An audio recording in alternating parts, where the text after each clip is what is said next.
Hello बच्चों, तो आज हम बात करने वाले हैं, देखिए किस टॉपिक के बारे में, इलेक्ट्रोमैग्नेटिक इंडक्शन के बारे में। ठीक है, तो इलेक्ट्रोमैग्नेटिक इंडक्शन में देखिए जो इंडक्शन शब्द है, ठीक है, इसका मतलब क्या होता है, प्रेरणा। ठीक है, तो हम क्या करते हैं, किसी भी कंडक्टर में किसी बाहर से, ठीक है, एक कंडक्टर है, तो ये कंडक्टर मैंने रख दिया है, ये लॉन्ग वायर है, किसी भी तरह से होगा, नॉर्मली वायर ही हम यूज करते हैं। किसी कंडक्टर में एक्सटर्नल मैग्नेटिक फील्ड की मदद से, एक्सटर्नल मैग्नेटिक फील्ड की मदद से हम क्या करें, अगर इसमें इसके EMF, ठीक है, या फिर वोल्टेज भी आप इसको कह सकते हो स्पेशल कंडीशन में, EMF और करंट में अगर चेंज ला दें, ठीक, इस कंडक्टर में with the help of external magnetic field, तो इससे क्या होगा, इसमें एक करंट जनरेट हो जाएगी या फिर EMF प्रोड्यूस हो जाएगा। तो यही आपका क्या कहलाता है, इंडक्शन कहलाता है। ठीक है, आई होप समझ में आ गया होगा कि व्हाट इज इंडक्शन। नाउ अब हम बात करते हैं मैग्नेटिक फ्लक्स की। Magnetic flux. Now magnetic flux क्या होता है, अब इसको समझते हैं। अब कोई एरिया है, ठीक है, कोई एरिया हमने कंसीडर कर लिया, ठीक, कोई स्पेसिफिक एरिया हमने कंसीडर कर लिया है, ठीक है। तो इस स्पेसिफिक एरिया में हमने एक छोटा सा एलिमेंट्री एरिया DA मान लिया। क्या मान लिया हमने, एक एलिमेंट्री एरिया DA। समझिए, इसमें एक मैग्नेटिक फ्लक्स कहीं पास हो रहा है, ठीक है, ये किसी भी डायरेक्शन में हो सकता है। मैग्नेटिक फ्लक्स लाइन से ये क्या हो रही है, पास होती है, ठीक। अब मैं कहता हूं कोई भी एरिया वेक्टर है, उसको आप क्या करते हो, नॉर्मली एरिया क्या होता है, स्केलर क्वांटिटी होती है। अब स्केलर क्वांटिटी है, एरिया को वेक्टर में कैसे कन्वर्ट किया जाता है, इसके एक नॉर्मल परपेंडिकुलर आगे की ओर खींच दिया जाता है, ठीक है। तो एरिया किस में कन्वर्ट हो जाता है, एरिया वेक्टर में। तो यहां से देखिए, यहां से क्या क्रिएट हुआ, एक एंगल थीटा क्रिएट हुआ। एंगल थीटा किसके बीच में क्रिएट हुआ, मैग्नेटिक फील्ड लाइंस। देखिए मैग्नेटिक फील्ड लाइंस B, ठीक है, B vector, magnetic field lines और एरिया वेक्टर, ठीक है, normal to the area vector के बीच में एक एंगल क्रिएट हुआ, इसको आप क्या कहते हो, थीटा। ठीक है, अब कोई इसकी डेफिनेशन लिखना चाहे मैग्नेटिक फ्लक्स की तो लिख भी सकता है, ठीक है। तो मैग्नेटिक फ्लक्स क्या होता है, the magnetic flux represented by phi through any surface, किसी भी सरफेस से जाता है, ऑफ एरिया वेक्टर A मान लिया, of magnetic field line B is measure by the total magnetic field lines crossing the surface area normally. इस particular area को, जितना भी आपने एरिया माना है, ठीक है, इस एरिया से गुजरने वाली मैग्नेटिक फील्ड लाइंस, ठीक, मैग्नेटिक फील्ड लाइंस और इसका डॉट प्रोडक्ट होता है एरिया वेक्टर का, ठीक है। तो इसको हम कैसे दिखाते हैं, फाई इक्वल्स टू समीशन। अब ऐसे देखिए, मैं बहुत सारे एलिमेंट्री एरिया बना सकता हूँ, सारे बहुत छोटे छोटे एलिमेंट्री एरिया से मिलके ये पूरा सिस्टम क्रिएट हुआ है, समझिए, ठीक है। तो मैं यहाँ पे क्या कर देता हूँ, summation B vector dot delta A vector, ठीक है। A वेक्टर क्या है आपको समझ में आ गया, ठीक है। तो फाई क्या होता है, मैग्नेटिक फ्लक्स क्या होता है, किसी भी एरिया से गुजरने वाली मैग्नेटिक फील्ड लाइंस, ठीक है, वो क्या कहलाती है आपकी, क्या कहलाता है आपका, फ्लक्स कहलाता है, ठीक। तो इसे रिप्रेजेंट कर दिया मैंने इस तरह से, इंटीग्रेशन टेक कर लिया, t tends to 0, integration B dot dl, ठीक है।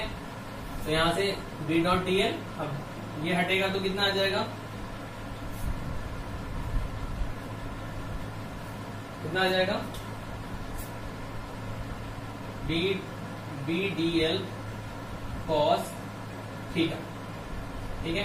तो फाई इक्वल टू हमारा कितना आ गया, integration B dl cos theta. तो ये हमारा निकल गया मैग्नेटिक फ्लक्स। आई होप आपको मैग्नेटिक फ्लक्स समझ में आ गया होगा। किसी भी नॉर्मल वेक्टर से या फिर किसी भी एरिया वेक्टर से गुजरने वाली इलेक्ट्रिक फील्ड लाइन आपकी क्या कहलाती है, मैग्नेटिक फ्लक्स कहलाती है। देखिए आगे बात करते हैं। अब हमें पता चल गया मैग्नेटिक फ्लक्स हमारा क्या होता है, phi equals to B dot dl cos theta. ठीक है, डॉट नहीं आएगा, सॉरी। ठीक है, अब हमें पता चल गया फाई इक्वल्स टू हमारा क्या होता है, phi equals to B dl cos theta. अब आगे बात करते हैं, देखिए समझिए। अब इसमें देखिए, अब मैं बात करता हूँ स्ट्रेंथ की, मैग्नेटिक स्ट्रेंथ की। अब मैं कहता हूँ कि मेरा थीटा इक्वल्स टू कितना है, 0।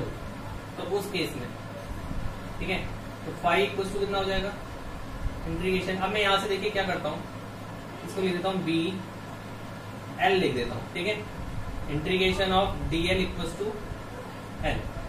तो यहां से कितना हो जाएगा bl, और cos थीटा cos 0 कितना होता है 1। तो यहां से कितना आ गया, फाई इक्वल्स टू bl। ये क्या हो गया, मैक्स कंडीशन। ठीक है, सॉरी, यहां से देखिए फाई इक्वल्स टू कितना आ गया bl। ठीक है, सिमिलरली अगर मैं क्या करूं, इसको क्या रख दूं, 180 रख दूं, थीटा इक्वल्स टू, सिमिलरली क्या करूं, थीटा इक्वल्स टू क्या कर दूं, 180 कर दूं। ठीक है, तो cos 180 इक्वल्स टू माइनस का 1, तो ये कितना हो जाएगा, फाई इक्वल्स टू माइनस का bA। ठीक है, एट 90 थीटा इक्वल्स टू 90 कितना हो जाएगा, फाई इक्वल्स टू 0। ठीक है, अब देखिए ये क्या है, मैक्स कंडीशन है, ये दोनों ही मैक्स कंडीशन है। देखिए कंफ्यूज मत होइएगा, बस माइनस क्या दिखा रहा है कि ये अपोजिट डायरेक्शन में है या फिर खाली डायरेक्शन को शो कर रहा है आपके। ठीक है, और ये क्या है, मैक्स कंडीशन आपको फाइंड आउट होगी। क्लियर है। अब बात करते हैं, देखिए अब हमें पता है, देखिए अब हमारे यहां से क्या आ गया, फाई इक्वल्स टू bl आ गया। मैंने इंटीग्रेशन कर दिया dl का, तो क्या आ गया यहाँ पे है।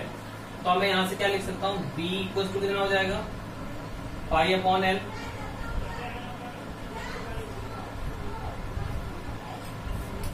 b equals to phi upon L आ गया। यही क्या आपकी कहलाती है, मैग्नेटिक डेंसिटी कहलाती है। ठीक है, मैग्नेटिक फील्ड डेंसिटी या मैग्नेटिक स्ट्रेंथ कहलाती है। अब ये क्या रिप्रेजेंट करती है, समझिए, ये आपका कोई सोर्स था, ये कोई मैग्नेट रखी गई है, तो इस मैग्नेट के इस पॉइंट पे, P पॉइंट पे क्या करेगी, ये ज्यादा स्ट्रेंथ से अट्रैक्ट करेगी।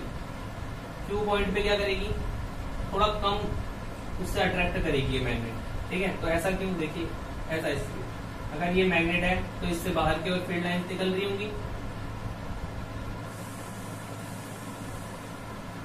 तो अब एक में एरिया यहाँ पे बनाता हूँ।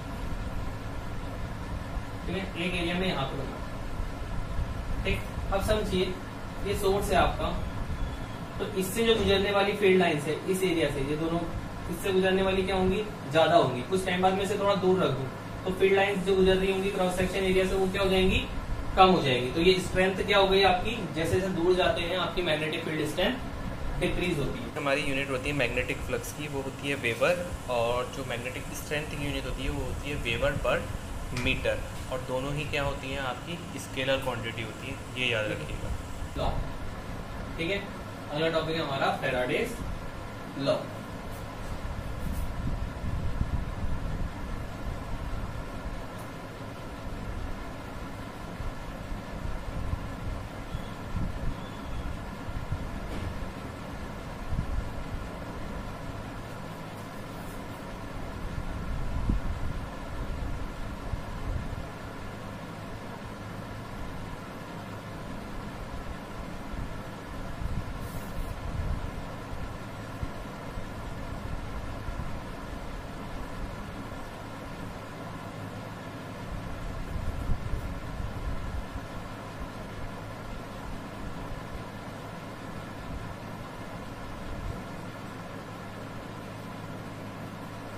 चलिए समझते हैं इस चीज को।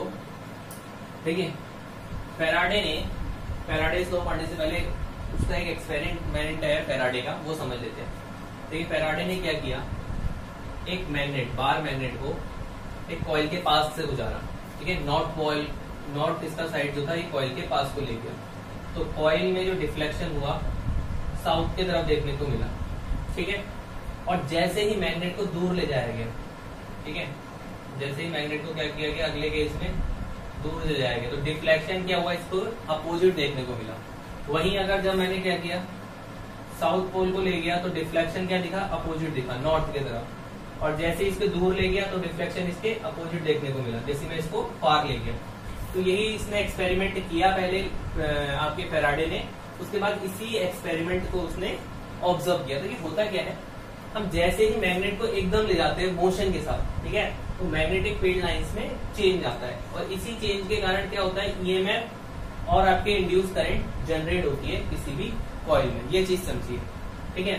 तो बहुत सारे एक्सपेरिमेंट वो पहले कर चुके थे, सारे फेल हो गए। तो अचानक से उन्होंने क्या किया, अपनी मैग्नेट को फेंका, तो उससे उनको क्या दिखा, गैल्वेनोमीटर पे डिफ्लेक्शन दिखा, ठीक है।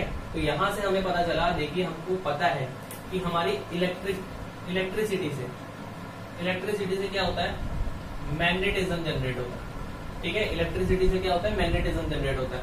समझिए, इस वायर में अगर मैं करंट प्रोड्यूस कर दूं तो करंट के चारों तरफ एक फील्ड जनरेट हो जाएगा। इस वायर के चारों तरफ क्या होगा, एक फील्ड जनरेट हो जाएगा, जिसके कारण चीजें अट्रैक्ट होंगी, ठीक है। तो इसका मतलब क्या है, जैसे ही आपने वायर में इलेक्ट्रिसिटी जनरेट करी, मैग्नेटिज्म भी जनरेट हो गया। अब देखिए, फेराडे ने सोचा अगर इलेक्ट्रिसिटी से मैग्नेटिक प्रॉपर्टी जनरेट हो सकती है, तो क्या मैग्नेटिज्म से इलेक्ट्रिसिटी जनरेट हो सकती है। तो यही एक्सपेरिमेंट फेराडे ने किया और सक्सेसफुली उसने क्या किया, इलेक्ट्रिसिटी मैग्नेटिक फील्ड से आपकी इलेक्ट्रिसिटी जनरेट करी, ठीक। तो यही हमारा फेराडेज का लॉ है। आई होप आपको ये चीज समझ में आ गई होगी। तो फर्स्ट लॉ हमारा सिंपली कहता है कि अगर आप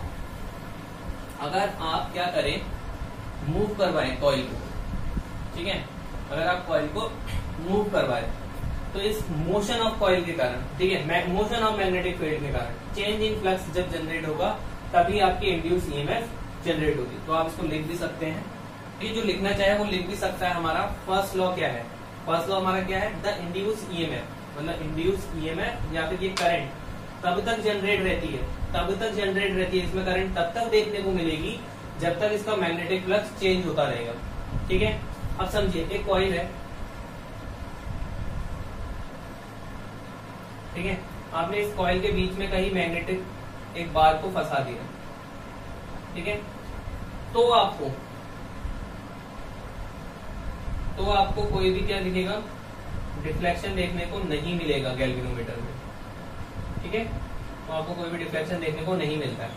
जब तक आप मैग्नेटिक फ्लक्स को चेंज करेंगे तब तक आपको क्या होगा, ईएमएफ देखने को मिलेगा, और जैसे ही आपने फ्लक्स का चेंज क्या किया, जीरो किया, नो ईएमएफ विल बी शोर, ठीक है, इन एक्सपेरिमेंट। क्लियर हुआ, ये आपका क्या कहलाता है, फेराडेज फर्स्ट लॉ। नाउ अब बात करते हैं फेराडे के सेकंड लॉ की। देखिए, फेराडे के सेकंड लॉ ने देखिए क्या ऑब्जर्व किया, जब मैं ये नॉर्थ वाले को इसके पास की ओर ला रहा हूं, ठीक है, तो जैसे नॉर्थ पोल को पास ला रहा हूं तो ये साउथ की तरफ जा रहा है, और जैसे साउथ वाले को ला रहा हूं तो ये क्या कर रहा है, नॉर्थ वाले की तरफ को आ रहा है, ठीक है। और जैसे इसका अपोजिट कर रहा हूं, साउथ वाले को दूर जा रहा हूं तो इसका अपोजिट देखने को मिल रहा है। तो देखिए, इन चीजों से क्या पता चला, देखिए इन चीजों से ये पता चला, जो सोर्स होता है, जो भी सोर्स होता है जो ईएमएफ जनरेट कर रहा है किसी कंडक्टर कॉइल में, या फिर जो करंट जनरेट कर रहा है, जो सोर्स करंट जनरेट कर रहा है, हमेशा जनरेट करने वाले करंट का क्या करती है, आपकी जो प्रोड्यूस हुई धारा है, ठीक है, जो इंड्यूस करंट है, इंड्यूस करंट हमेशा क्या करती है, अपोज करती है, ठीक। देखिए, इसका मतलब सिंपल सा इतना सा है, पेरेंट करंट जो है, पेरेंट सोर्स जो है, उसका इंड्यूस करंट हमेशा क्या करती है, अपोज करती है, जिससे भी ये जनरेट होगी उसका क्या करेगी, अपोज करेगी। ये हमारा क्या है, फेराडेज का सेकंड लॉ है, ठीक है। तो जो भी इंड्यूस करंट जनरेट होगी वो अपने सोर्स के क्या करेगी, सोर्स का विरोध करेगी, ठीक है। तो जनरेट होने वाला ईएमएफ सोर्स करंट का विरोध करता है, बस इतना सा, ठीक है। जो लिखना चाहे उसको वो इसकी फर्स्ट उसको उतार लीजिए, उसके बाद हम सेकंड आया देख लेते हैं सेकंड लॉ कैसे बनेंगे। The magnitude of EMF induced in a circuit is directly proportional to the rate of change of magnetic flux linked with the circuit। देखिए, आप जितनी तेजी से इसके मैग्नेटिक फ्लक्स में चेंज करेंगे उतनी ही तेजी से ईएमएफ भी जनरेट होगा, बट ये ईएमएफ क्या करेगा, अपोज करेगा, जो बात हम पहले कह चुके हैं। अब उसे समझते हैं, ठीक है। तो सेकंड लॉ आप जनरली उतार ली। देखिए, अब मैंने कहा कि मेरा इनिशियल, अब याद रखना, इनिशियल जिसमें मैंने कहा स्टार्टिंग में मेरा फ्लक्स था 5 ठीक है, 5 इनिशियल फ्लक्स, ठीक है। अब देखिए मैं बताता हूँ, इनिशियल हमारा फ्लक्स हमने कह दिया इनिशियल फाई, और उसके बाद जैसे ही हमने मैग्नेटिक फ्लक्स लेके चेंज किया तो कुछ टाइम बाद ये क्या हुआ, फाई इनिशियल चेंज हो गया किसमें, फाई फाइनल में। ठीक है, तो आप देखिए अकॉर्डिंग टू डेफिनेशन, देखिए आपने डेफिनेशन लिखी होगी, according to definition EMF is directly proportional to change in magnetic flux. ठीक है, to change in magnetic flux phi final minus phi initial upon T. ठीक है, ये तो कह रहा है कि जितना इसका रेट चेंज होगा विद रिस्पेक्ट टू टाइम उतना ही ईएमएफ क्या होगा, इंक्रीज होगा। तो यहां से ई डायरेक्टली प्रोपोर्शनल क्या जाएगा, देखिए कि अब मैं देखिए क्या करता हूं, इनिशियल माइनस फाइनल कर देता हूं। ठीक है, तो क्या हो जाएगा,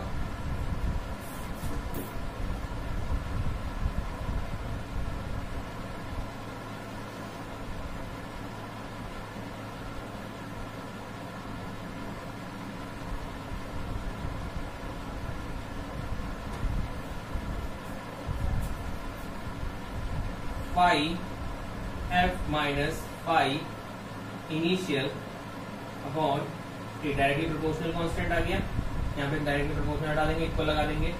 अब इसके बाद देखिए, अब मैं क्या कहता हूँ, देखिए हमारा जो इसको मैं क्या करूँ, इनिशियल माइनस फाइनल लिख देता हूँ। ठीक है, तो इनिशियल माइनस फाइनल कितना हो जाएगा, E equals to K minus delta phi upon T. ठीक, K delta phi upon T, E equals to R. ठीक है, तो हम ऐसे निकालते हैं difference, phi two minus phi one minus phi two करके मैंने इसे डेल्टा निकाल दिया।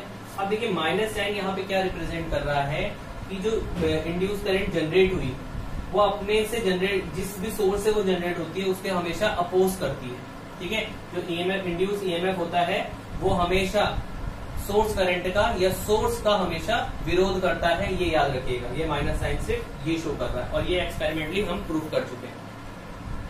ठीक है, तो एक और चीज, इसी को क्या कहते हैं, इसी को लेंज लॉ भी कहते हैं। ठीक है, Lenz law, second law Faraday का सेकंड लॉ क्या कहलाता है, लेंज लॉ भी कहलाता है। सेकंड लॉ का ये डेरिवेशन हो गया, सेकंड लॉ भी हमारा क्या कहलाता है, लेंज लॉ भी कहलाता है, और फर्स्ट लॉ हमारा न्यूमैन लॉ कहलाता है।